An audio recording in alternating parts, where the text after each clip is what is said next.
Matthew 28:19 says, "Go therefore and disciple all the nations, baptizing them into the name of the Father and of the Son and of the Holy Spirit." Fulfilling the Great Commission and bringing the testimony of Jesus to every nation, tribe, and tongue necessarily means our learning to interact with all kinds of people. This is a series of 5 videos that are going to act as a practical guide to contacting people for the sake of the gospel. The 5 topics we're going to cover are: number 1, initial contact; number 2, normal conversation; number 3, turning conversations to the Lord; number 4, leading people to Christ; and number 5, proper follow-up. May the Lord bless our prayerful practice and proclamation of the Jubilee on all our college campuses in the upcoming year. We want to become people who meet people. We cannot lead others to Christ unless we first meet them, just as Jesus met all kinds of people throughout the 4 Gospels. The goal of our first contact with any person is to have a second contact with them. I repeat, the goal of our first contact with our gospel candidates is to have a second contact. That means they have to actually desire a second contact with us. Whether it's friend, family, acquaintances, we want them to walk away from our time together feeling engaged, welcomed, liked in a potentially frightening social situation. When it comes to people and relationships and events, we usually don't remember the content of what was spoken. That is, we don't remember exactly what was said. What we remember is how those people or experiences made us feel. We want them walking away saying, "Wow, I really liked that person. I liked talking to them. I hope that happens again." But understand this. Studies show that we only have 7 seconds or less to make such a first impression. I want to say that again. We only have 7 seconds or less to make such a first impression. Now, you may be wondering, what can I actually say or do in 7 seconds or less to make a good impression with my gospel friend? And that's the point. You can't say much or do much within that time frame of 7 seconds or less.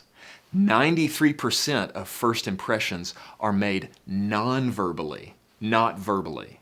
Meaning, it's not the words that we actually say that make first impressions with people. It's our body language, it's our clothing, it's our posture, it's our tone, it's our smile, it's our eye contact, our facial expressions, our gestures, our attitude, even our day-to-day hygiene. With first impressions, it's not mainly what we say, it's how we are.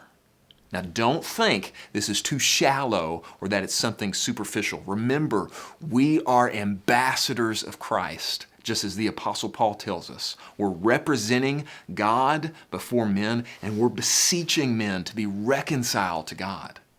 People's first impression of us may be their first impression of Him. So that's why our initial contact with people is so immensely important. So question, what can we actually do within 7 seconds of our initial contact with someone? What can we actually do? 2 things. Number 1, we can shake their hand. And number 2, we can introduce ourselves. A good handshake instills confidence, trustworthiness, and leaves a lasting impression with someone. All right, now we want to cover how to shake hands. I'm going to bring Connor on camera to help me.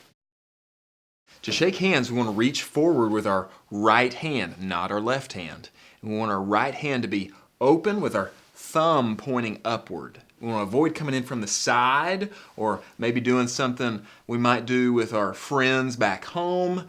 Remember, we're going to be contacting people a lot of times for the first time. So we want them to be clear what kind of handshake we're going for. So we want to have our right hand open with our thumb pointing upward to make that clear. We want to fully expose the web of our hand. This is the web of our hand. And we want to make web-to-web contact with the other person. Web-to-web contact. The reason this is important is because if you don't make web-to-web contact before wrapping your fingers and squeezing, what you may end up doing is squeezing too early. This doesn't feel good. It leaves an unfavorable impression with the other person. Or you may just miss their hand altogether if you don't make web-to-web contact and end up shaking their forearm. This also would leave an unfavorable impression. So we want to aim for web-to-web contact. After making web-to-web contact, we wrap our fingers and squeeze. The strength of our squeeze should be like you're holding a hammer or an umbrella. You want to avoid being so strong that you crush the other person or try to intimidate them. Nor do you want to be so weak and limp that it's as if you're shaking a dead fish. That also would be an unfavorable impression for the sake of the gospel. To end our handshake, you simply pump once or twice and disconnect. We don't want to be people who continually hold on and keep them there throughout the conversation. That would be an unfavorable impression for the sake of the gospel. Thank you, Connor. Now what we want to do is we want to stop and practice. We're going to practice shaking hands with everyone in your small group as if you're meeting them for the first time.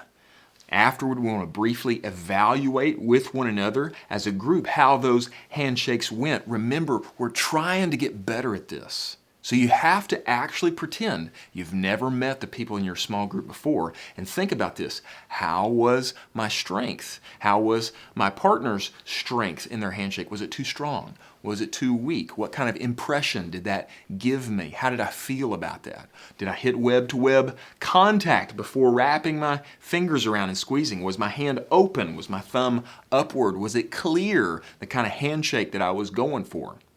After you finish evaluating with one another how those handshakes went, remember you want to shake hands with everyone in the room, practice shaking everyone's hand again, okay? Then I want you to return to the video and we'll progress forward.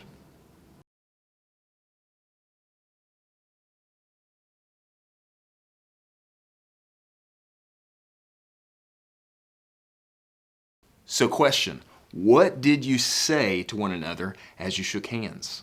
This last segment is going to focus in on introducing ourselves as we shake hands. And remember, these may be the only words that you get before your gospel candidate instantly forms a first impression of you that may be hard to change later on. So these words, introducing ourselves within the framework of 7 seconds, is very important.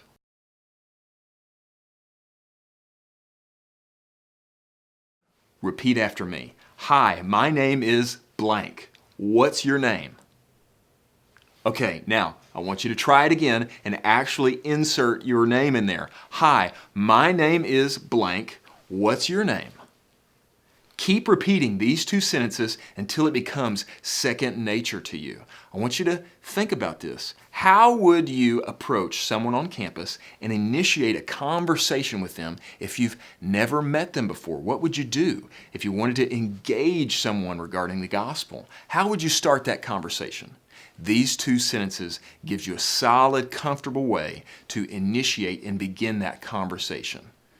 Now, I want you to wait for their response and use their name in the next sentence by saying, so-and-so, nice to meet you.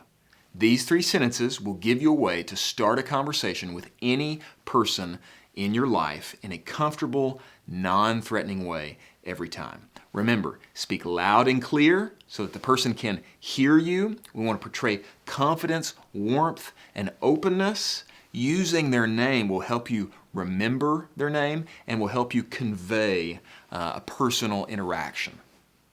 All right, now we want to stop and practice initiating conversation with someone by shaking their hands and introducing ourselves. You can alternate with your partner, allowing each person the opportunity to initiate contact. And once you've both done this, you can switch partners. I want you to do this with everyone in your small group. Remember, use the introduction lines conveyed in the video, and then after you're done, talk about what you learned and how one another can improve.